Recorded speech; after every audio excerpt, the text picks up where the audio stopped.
pertinent et la salle était captivée également par vos propos d'actualité et qui ouvrent la voie à de nombreuses questions, je suppose, tout à l'heure. Je donne tout de suite la parole à Madame Jardel pour les dispositions financières de la Constitution. Merci Madame la Présidente. Après avoir parlé de commission d'investigation, nous allons parler de choses un peu plus peut-être techniques pour certains, à savoir les dispositions financières de la Constitution et de la mise en œuvre des dispositions financières de la Constitution. La Constitution de 2014 renferme des articles spécifiques réservés à la matière financière, comme l'article 10, 63, 65 et 66. Mais aussi des dispositions plus générales, mais qui ont un impact sur l'application des dispositions à caractère financier, comme les articles 11 à 15, 21, 24, je ne cite que cela. Toutes ces dispositions peuvent être regroupées en des dispositions relatives à la mobilisation des ressources et d'autres dispositions relatives à l'utilisation des ressources publiques. Pour ces dernières, pour l'utilisation des ressources, ou ce que l'on appelle en matière de finances publiques, malgré les dispositions introduites par la Constitution, leur consécration aujourd'hui se fait encore attendre. Et les textes législatifs de mise en œuvre tardent encore. Il y a certes un projet de loi sur une nouvelle loi organique du budget, un projet de loi sur la Cour des comptes, mais jusque-là, ces projets ne sont pas encore même en cours d'examen par les commissions. Donc, vous me permettrez de consacrer mes propos sur les dispositions à caractère fiscal, car c'est à ce niveau-là qu'il y a une pratique, qu'il y a une mise en œuvre, qu'il y a une actualité. Depuis l'adoption de la Constitution, 3 lois de finances ont été adoptées et 3 lois de finances complémentaires. Donc au final, 6 lois de finances qui, pour la plupart, contiennent des dispositions à caractère fiscal.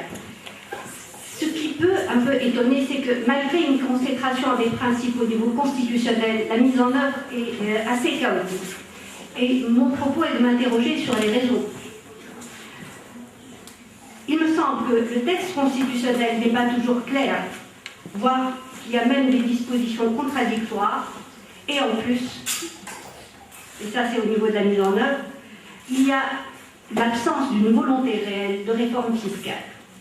Les différents gouvernements qui se sont succédés depuis l'adoption de la Constitution ont choisi de modifier le système fiscal par petites touches. Et on retombe dans la pratique que l'on connaît depuis des années en matière fiscale. Notre propos s'inscrit dans une problématique plus générale qui est celle de la difficile adaptation du cadre légal au cadre constitutionnel. Pour nous, le cadre constitutionnel a évolué parce qu'il y a de nouvelles dispositions, il y a de nouveaux propos. Mais la pratique en matière fiscale, jusqu'à nos jours, est toujours la même. Et cela se cristallise autour de quelques thèmes saillants qui sont retenus par la Constitution et qui sont l'équité et la justice du système fiscal, la lutte contre la fraude et l'évasion fiscale, et une question un peu plus classique qui est celle du domaine de la loi, mais je vous promets de ne pas parler de ce dernier point qui est assez juridico-juridique, mais de me consacrer plutôt aux 2 points qui sont relatifs à l'équité et à la justice fiscale et à la lutte contre la fraude et l'évasion fiscale, qui sont vraiment les 2 aspects nouveaux introduits par la Constitution. Le premier point, à savoir l'équité et la justice du système fiscal. L'article 10 de la Constitution dispose l'acquittement de l'impôt et la contribution aux charges publiques conformément à un système juste et équitable constitue un devoir. Donc, ce faisant, la Constitution pose les fondements de l'obligation fiscale. C'est une fonction qui n'est pas nouvelle. Déjà, la Constitution de 59, dans son article 16, disposait que le paiement de l'impôt et la contribution aux charges publiques sur la base de l'équité constituent un devoir pour chaque personne. Donc, on est passé de l'équité à équité et justice. Donc, ces 2 dispositions consacrent le devoir fiscal, mais en le fondant sur un système à la fois juste et équitable, l'article 10 peut donner lieu à différentes interprétations qui peuvent s'avérer au final contradictoires, car un système fiscal n'a pas pour vocation seulement d'être juste et équitable, il a d'abord pour vocation de pourvoir des recettes propres à l'État. Et là, c'est une voie d'entrée vers les contradictions. Le premier problème de taille qui se pose, c'est qu'est-ce qu'un système juste et équitable? Instinctivement, on peut comprendre la justice et l'équité, mais elles sont plus difficiles à définir. Et la confusion entre les deux est très répandue. On définit l'équité par la justice. Par exemple, le dictionnaire juridique, il fait cet amalgame entre justice et équité. Et dans le domaine fiscal, elles sont la traduction d'une conception interventionniste de l'impôt, puisque ce dernier doit contribuer à une juste répartition des revenus et non pas seulement assurer des ressources fiscales. Ce sont les économistes qui ont donné une définition plus précise en distinguant l'équité horizontale de l'équité verticale. L'équité horizontale, ça veut dire que toutes les personnes se trouvant dans une même situation doivent contribuer de la même manière, et celles qui sont dans une situation différente, l'équité verticale, contribuent différemment. Donc c'est assez audible. Et donc, dans la théorie de l'impôt, l'équité est un critère pour juger un bon impôt. Qu'est-ce qu'un bon impôt? C'est un impôt équitable. Et il y a beaucoup d'écrits là-dessus. Seulement, l'article 10 de la Constitution traite d'un système juste et équitable, et non pas d'un impôt juste et équitable. Parce qu'on peut évaluer à peu près qu'est-ce qu'un impôt juste et équitable par certains indicateurs. Mais un système juste et équitable. Un système fiscal, je vous le rappelle, est une combinaison d'impôts, taxes, de procédures d'application et d'ensemble de règles fiscales relatives au contrôle en matière d'assiette et de recouvrement. Donc ce n'est pas uniquement une question de liquidation de l'impôt. Il y a un ensemble de mesures qui doivent accompagner. Tout cela, c'est ce qu'on peut considérer comme un système juste et équitable. Quand on essaye de traduire ces concepts de système juste et équitable en pratique, il y a beaucoup de problèmes qui se posent. À commencer par l'autorité qui va apprécier ce qu'est un système juste et équitable. Je vous rappelle qu'en droit tunisien, comme dans plusieurs autres systèmes, nous avons des impôts qui sont prélevés au niveau national, des impôts qui sont prélevés au niveau local, des impôts sur le revenu, la dépense, le capital, des taxes, des cotisations sociales, puisque au final, aujourd'hui, la distinction entre impôts et cotisations sociales est assez difficile. Donc nous avons un ensemble de prélèvements obligatoires. Et chaque mesure doit être appréciée au vu de l'ensemble de ses composantes. Au vu de la répartition des compétences, si on revient à la Constitution, c'est au législateur d'apprécier l'équité et la justice du système fiscal, puisque l'impôt relève du domaine de la loi. Donc l'appréciation du caractère juste et équitable, normalement, devrait revenir au législateur. Cependant, en matière fiscale, c'est une vue de l'esprit. Le domaine fiscal est presque exclusivement du ressort de l'exécutif, et même plus particulièrement du ministère des Finances, qui apprécie les besoins et propose les mesures qu'il estime nécessaires. Le législatif est souvent contraint, je ne dis pas qu'il l'est, mais il est souvent contraint de valider les choix effectués, et même s'il y a des débats, nous en avons vu à peu près, vous rappelez-vous, pour l'adoption de la loi de finances 2016, 2015, les débats sont rarement sur les aspects pertinents de la problématique fiscale. J'ouvre une parenthèse. Vous rappelez tout le débat qu'il y a eu sur la fiscalité des professions libérales et plus précisément des avocats. C'est epsilon par rapport aux problèmes réels et qui va avoir un impact sur la fiscalité de la plupart d'entre nous aujourd'hui, et qui est une règle d'assiette qui limite la déduction des frais professionnels à 2000 dinars. Ça, personne n'en a parlé.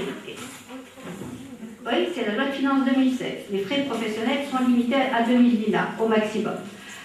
Le second problème qui peut se poser est celui des critères d'appréciation de l'équité du système fiscal. On peut considérer qu'il y a un critère arithmétique, le taux de l'impôt, la pression fiscale, ou d'autres critères comme les allègements fiscaux, la compensation des produits de première nécessité, la possibilité d'éluder les prélèvements, parce que nous ne sommes pas tous égaux devant la possibilité d'éviter de payer l'impôt à taux plein. L'appréciation, est-ce qu'elle va se faire au niveau macro, les moyennes nationales, ou bien au niveau micro, par contribuable, ce qui est difficile à apprécier concrètement. Un autre problème est celui de la combinaison du caractère juste et équitable avec un autre principe constitutionnel consacré par l'article 21 et qui est celui de l'égalité devant et dans la loi sans discrimination. Car un système fiscal, une loi fiscale, l'ensemble des textes fiscaux doivent mettre en place un système juste et équitable tout en veillant à respecter le principe d'égalité devant et dans la loi, pas uniquement devant la loi. Plusieurs dispositions ont été introduites depuis 2014, puisque nous évaluons la Constitution 3 ans après. Et elles ont touché tous les aspects du système fiscal. L'assiette, les taux, les incitations fiscales, la liquidation de l'impôt.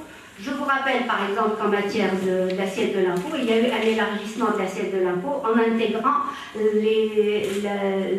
l'imposition des bénéfices distribués, qui jusque-là étaient exonérés d'impôts. Les gains de jeu de paris, les gains de jeu sont désormais imposables. La plus-value immobilière a été élargie. Des incitations fiscales ont été accordées par ailleurs au niveau de l'encouragement des PME, de l'emploi, des zones de développement régional, mais aussi des contributions exceptionnelles ont été mises en place. Loi de finances 2014, mais aussi loi de finances de 2017. Puisque à l'actuel, il va y avoir des contributions exceptionnelles au taux de 7,5% du bénéfice réalisé par les entreprises. Des mesures à caractère social ont été introduites. L'allègement de la charge fiscale des personnes à faible revenu, et on considère qu'une personne est à faible revenu lorsqu'elle a un revenu annuel de jusqu'à 5 000 dinars. Il y a eu le relèvement des déductions pour enfants handicapés. Le barème de l'impôt a été revu, aussi bien au niveau de l'impôt sur les sociétés qui a baissé que le barème de l'impôt sur le revenu des personnes physiques qui, lui, a légèrement augmenté, mais avec les combinaisons des règles d'assiette pour beaucoup de citoyens qui paient leurs impôts parce qu'ils n'ont pas d'autre moyen que de le payer, à savoir les salariés, ils vont connaître au final une réduction de leurs revenus imposables du fait de cette combinaison entre le changement de barème et l'assiette de l'impôt. Le forfait d'impôt, celui dont on parle très souvent, il a été modifié à 3 reprises, 2014, 2015 et 2016. Seule cette loi de finances n'a pas inscrit de disposition, mais peut-être si la loi de finances complémentaire, on se rappellera encore une fois du forfait d'impôt. Il y a eu aussi des hésitations en matière fiscale. Des prélèvements ont été mis en place et ils ont été retirés avant même d'avoir été appliqués. C'est le cas de l'impôt foncier et la fiscalité sur les moyens de transport. Ces dispositions, pendant les 3 années mises bout à bout, contribuent-elles à la mise en place d'un système juste et équitable, car c'est ça l'évaluation constitutionnelle. Un doute est permis, même si certaines dispositions semblent traduire une prise en compte des contribuables à faible revenu. Mais d'autres dispositions ne peuvent s'expliquer que par le souci d'assurer des recettes fiscales, à l'instar des contributions exceptionnelles. Car au final, il y a un budget, il y a des dépenses et il faut trouver des recettes, il faut mobiliser des recettes. Et le caractère juste et équitable peut disparaître derrière ce souci financier. Autant il est possible de juger du caractère équitable d'un impôt par rapport à l'équité horizontale et verticale, autant il est difficile de juger du caractère équitable d'un système fiscal vu la multiplicité de ses composants. On nous dit souvent que c'est la pression fiscale qui traduit au mieux cette notion de justice et d'équité. Mais elle n'est pas significative car il ne s'agit que d'une moyenne nationale et qui n'intègre pas les prélèvements sociaux. Elle représente en fait la part des recettes fiscales par rapport au PIB. Selon le ministère des Finances, le dernier taux qui a été présenté, c'est 21,9%. Est-ce que c'est beaucoup? Est-ce que c'est pas assez? Ce n'est qu'une moyenne nationale et elle n'est pas significative. Et même si les dispositions des lois de finances, des dispositions fiscales ont été soumises à l'instance provisoire de contrôle de constitutionnalité des projets de loi, l'instance n'a jamais répondu sur la base du caractère juste et équitable de l'impôt. Elle s'est toujours rabattue vers ce qu'elle connaît le mieux, le principe d'égalité. Or, comme je vous l'ai dit, la Constitution ne parle pas uniquement d'égalité, mais d'un système juste et équitable. Et donc même l'instance, lorsque la question lui a été posée au niveau de la loi de finances, du projet de loi de finances de 2016, elle a répondu sur la base du principe d'égalité. Elle n'a pas répondu sur la base du caractère juste et équitable. Face à ce flou, nous persistons à affirmer que cette expression risque d'être très difficile à traduire dans la pratique. Une expression vague, sujette à des interprétations contradictoires qui permettra de justifier la mesure et son contraire, comme, je vous donne l'exemple, de l'universalité de l'impôt, d'un côté, et la possibilité d'exonérer des contribuables de l'impôt, ou en aménageant ce qu'on appelle des niches fiscales, alors même que la Constitution a consacré la lutte contre la fraude et nouveauté et l'évasion fiscale. Et ça, c'est une disposition clairement affirmée par l'article 10 de la Constitution, paragraphe 2e, qui prévoit que l'État met en place les mécanismes propres à garantir le recouvrement de l'impôt et la lutte contre l'évasion et la fraude fiscale. On peut comprendre une telle disposition vu l'environnement dans lequel a été adoptée la Constitution et la dénonciation de l'ampleur de la fraude fiscale en Tunisie. Qu'est-ce que la fraude fiscale? C'est le fait de se soustraire illégalement à l'impôt. C'est le fait de violer la loi pour échapper à l'impôt. Et on le comprend très bien. Qu'est-ce que la fraude fiscale? Elle est sanctionnée administrativement et pénalement en droit tunisien. Et les sanctions peuvent même aller à des peines privatives de liberté. Par contre, l'évasion fiscale. Qu'est-ce que l'évasion fiscale? L'évasion fiscale, c'est le fait de profiter des lacunes du texte fiscal pour payer moins d'impôts. Donc il n'y a pas de violation de la loi.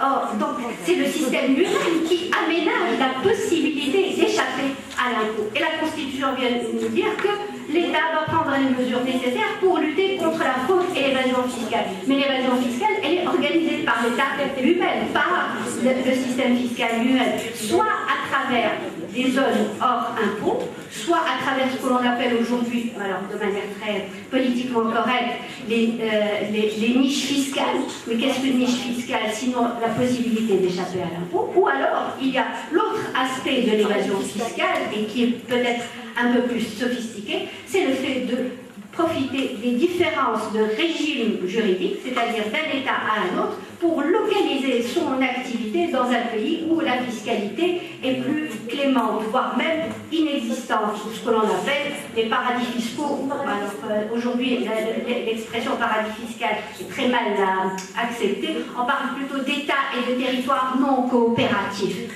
comme s'il y avait... et on fait des listes d'États, listes blanches, listes noires, listes grises, et aujourd'hui, il n'y a plus aucun État sur les listes noires, c'est-à-dire qu'il n'y a aucun État qui ne permet pas d'échapper à l'impôt, qui n'a pas de secret bancaire, qui ne transmet pas d'informations, alors que non. L'exemple, j'en cite un seul, de manière tout à fait innocente, les Seychelles. C'est un cas. Tout ce qu'il y a de plus Et donc, aujourd'hui, au niveau national et international, s'organise la lutte contre la fraude et l'évasion fiscale à travers soit des conventions multilatérales d'assistance et de coopération internationale, soit à travers des mesures internes. Et si je prends l'exemple de la Tunisie, depuis 2014, il y a beaucoup de mesures qui ont été inscrites dans les différentes lois de finances pour lutter contre la fraude fiscale. Je cite, juste à titre d'exemple, la levée du secret bancaire qui a été initiée en 2014 et poursuivie par la loi de finances 2017, la lutte contre le commerce parallèle, la lutte contre les fausses factures, les paradis fiscaux, la limitation des paiements en espèces, l'amélioration des possibilités de recoupement. Et vous vous souvenez de tout ce qui s'est passé à propos des avocats et la fiscalité des avocats pour aboutir au final à la disposition qui a été adoptée. c'est d'améliorer les mentions qui doivent être portées sur les notes d'honoraires et sur les factures délivrées par l'ensemble des professions libérales, en espérant améliorer les choses, alors que ce sont des dispositions qui existaient déjà dans la législation. Il y a aussi les mesures pour améliorer l'accès aux programmes et systèmes informatiques. Ça, c'est d'un côté. Mais d'un autre côté, tout en luttant contre la fraude et l'évasion fiscale, la législation a prévu des mesures d'amnistie fiscale pour les contribuables en défaut. Qu'on ne le veut pas, c'est des mesures qui ont été prévues en 2014-2015 pour encourager ceux qui étaient en dehors du système pour l'intégrer. L'intention est bonne, mais la mise en œuvre, elle est loin d'avoir atteint les résultats escomptés, sinon on ne continuerait pas à parler de lutte contre la fraude fiscale. Donc ça, c'est le cadre constitutionnel et la pratique. Et pour finir, réellement, Madame la Présidente, je finis. Ce que je voudrais relever à la fin, c'est que avec ce cadre constitutionnel nouveau, avec ces dispositions qui sont plus intéressantes quand même, on peut les critiquer, mais elles ont le mérite d'exister, le cadre constitutionnel a permis l'exacerbation du corporatisme, surtout celui des professions libérales qui ont manifesté lors de l'adoption des 2 dernières lois de finances une opposition farouche à des mesures visant à améliorer le recouvrement de l'impôt auprès de certaines professions, essentiellement la profession médicale et celle des avocats. Ils ont invoqué l'équité et la justice, l'inéquité de ces mesures et l'injustice de ces mesures. Donc ils ont invoqué un argument qui est un argument tiré de la Constitution pour défendre des intérêts corporatistes. Ils ont aussi mis en avant la lutte contre la fraude fiscale pour justifier leur opposition à ces mesures proposées par le gouvernement. Alors que ceux qui se font moins entendre, les salariés, eux, ils sont et ils vont continuer à payer la facture fiscale parce que la contribution exceptionnelle ne rapportera pas autant que ce que l'on espère. Par contre, la révision du barème de l'impôt avec la révision des règles d'assiette relatives aux salariés, c'est ce qui rapportera des ressources propres à l'État. Et donc, avec un nouveau cadre constitutionnel ou pas, nous sommes encore avec les mêmes pratiques. Et je suis désolée de finir sur une note aussi pessimiste. Merci.